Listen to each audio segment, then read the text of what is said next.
ये आकाशवाणी लखनऊ है। इलाकाई खबरें दीबा हाशमी से।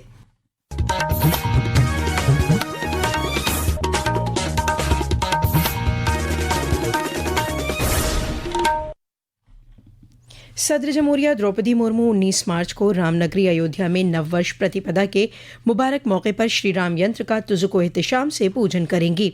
इससे कबल 18 मार्च को श्री राम जन्मभूमि मंदिर में श्री राम यंत्र का पूरे एहतराम के साथ क़याम किया जाएगा। इस प्रोग्राम के लिए अयोध्या में तैयारियां तेजी से मुकम्मल की जा रही हैं। पेश है एक रिपोर्ट। मंदिर परिसर में बुधवार को श्री राम यंत्र की विधिवत स्थापना की जाएगी, जिसके बाद 19 मार्च को राष्ट्रपति द्रौपदी मुर्मू इस यंत्र का पूजन करेंगी। यह श्री राम यंत्र करीब 2 वर्ष पूर्व कांची कमकोटी पीठ के जगत गुरु शंकराचार्य ने राम जन्मभूमि तीर्थ क्षेत्र ट्रस्ट को भेंट किया था, जिसकी अब तक मंदिर परिसर में पूजा की जा रही थी। वहीं अब इसे राम मंदिर के द्वितीय तल के गर्भगृह में स्थापित किया जाएगा। वैदिक मान्यता के अनुसार किसी भी मंदिर में यंत्र की स्थापना से उस स्थान की आध्यात्मिक ऊर्जा और अधिक सशक्त मानी जाती है। इस अवसर पर अयोध्या में विशेष वैदिक अनुष्ठान भी आयोजित किए जाएंगे, जिसमें देश भर के संत महात्मा भी शामिल होंगे। तन्मय सोनी, आकाशवाणी समाचार, अयोध्या। अपने 3 रोजा दौरे पर अयोध्या के बाद सदर जमहूरिया शाम को वृंदावन पहुंचकर दर्शन पूजन करेंगी। 20 मार्च को मोहतरमा मुर्मू रामकृष्ण मिशन सेवाश्रम में नए ऑकोलॉजी ब्लॉक का इफ्तिताह करेंगी। दरियासना 21 मार्च को दान घाटी मंदिर दर्शन करने के बाद गोवर्धन परिक्रमा भी करेंगी।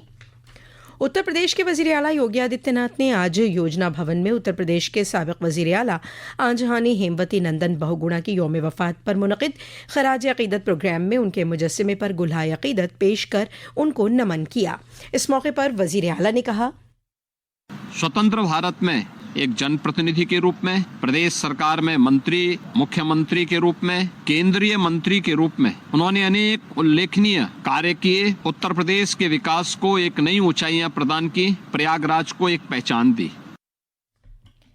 साहित्य अकादमी ने कल 24 हिंदुस्तानी जुबानों में साहित्य अकादमी इनामात 2025 के फातिहीन का ऐलान कर दिया है। ये इनामात इस महीने की 31 तारीख को नई दिल्ली में दिए जाएंगे। एक रिपोर्ट।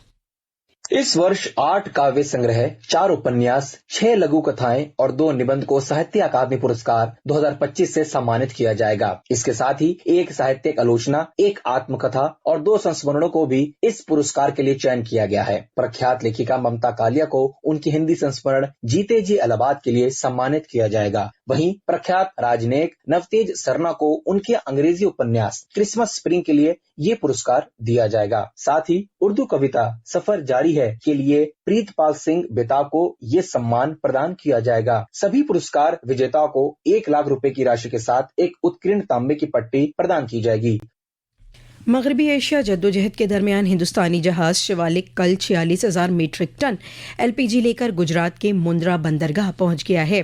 बंदरगाह जहाज नक़्ल हमल और आबी गुजरगाहों की वजारत के खुसूसी सेक्रेटरी राजेश कुमार सिन्हा ने बताया कि एक दीगर जहाज नंदा देवी भी आज हिंदुस्तान पहुंच गया। तीसरा जहाज जग लाड की यूनाइटेड अरब एमिरेट से रवाना होकर 81,000 मीट्रिक टन खाम तेल के साथ वतन आ रहा है। रियासत के एडिशनल चीफ सेक्रेटरी सानवी और बेसिक तालीम पार्थ सारथी सेन शर्मा ने दुशंबे को रियासत के सभी चीफ डेवलपमेंट अफसरान के साथ वीडियो कॉन्फ्रेंसिंग के तवस्सुत से जायजा मीटिंग की। मीटिंग में स्कूल तालीम से मुतल्लिक मुख्तलिफ स्कीमों और प्रोग्रामों की पेश रफ्त का तवील जायजा लेते हुए अफसरान को जरूरी अहकाम दिए गए। एडिशनल चीफ सेक्रेटरी ने कहा कि साल 2026 के लिए स्कूल चलो मुहिम का मैंडेट जारी हो चुका है। उन्होंने अहकाम दिए कि हर बच्चे को आंगनबाड़ी, बाल वाटिका, प्राइमरी, बेसिक और सानवी स्कूलों में उसकी उम्र के मुताबिक नामजद किया जाए और ये यकीनी किया जाए कि कोई भी बच्चा ड्रॉप आउट ना हो। रियासती हुकूमत ने ऑनलाइन ई-कॉमर्स प्लेटफॉर्म पर गैर कानूनी और बेहद नुकसानदेह खुसूसी तौर पर येलो वाइट फास्फोरस मिली हुई रेटोल पेस्ट की फरोख्त पर फौरी निफाज से पाबंदी आयद करने के अहकाम जारी किए हैं। हिंदुस्तान हुकूमत के ज़राअत और किसान बहबूद वजारत के जरिए दी गई खबर की बुनियाद पर यह कदम अवामी सेहत और तहफ़्फ़ुज़ के मद्देनज़र उठाया गया है। रियासती हुकूमत ने रियासत के ज़रई शोबे को और ज़रई तालीमी इदारों में बुनियादी सहूलत के फ़रोग़ के लिए मालियाती साल 2025-26 के तहत मालियाती मंजूरी दे दी है। इससे किसानों को आला दर्जे के बीज तकसीम, मिट्टी की जांच और तकनीकी इस्लाहात के साथ ही हॉस्टल के तामीराती कामों को रफ्तार मिलेगी। गन्ना फसल और दलहनी फसलों की हौसला अफजाई करने के लिए बीज मिनी किट तकसीम और तशरीरी प्रोग्राम स्कीम में 28 करोड़ 78 लाख रुपए की मालियाती मंजूरी दी गई है। रियासत की मिट्टी की जांच सलाहियत को इजाफा देने के लिए तहसील सतही लेबोरेटरी में काम करने वाले कॉन्ट्रैक्ट वर्कर्स के माहाने में इजाफे का फैसला भी किया गया है। इसी के साथ आकाशवाणी लखनऊ से इलाकाई खबरों का ये बुलेटिन खत्म हुआ। अगला बुलेटिन दोपहर 2 बजे FM पर नश्र किया जाएगा।